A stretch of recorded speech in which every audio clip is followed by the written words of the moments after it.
Hello guys, আসসালামু আলাইকুম। কেমন আছো তোমরা সবাই? আশা করি তোমরা সবাই অনেক ভালো আছো।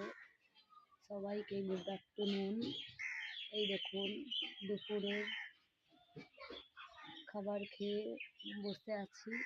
আমি এখন সেলাই করতে চলে যাব। ওর জন্য আমি ভাবলাম 1 মিনিটের একটা শর্ট ভিডিও বানিয়ে আপলোড করে দিই।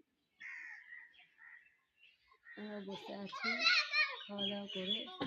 হয়তো আমার মেয়েগুলো খেলা করছে। আগে মেয়েটাকে ঘুম পাড়াবো, ছোট মেয়েটাকে ঘুম পাড়াবো।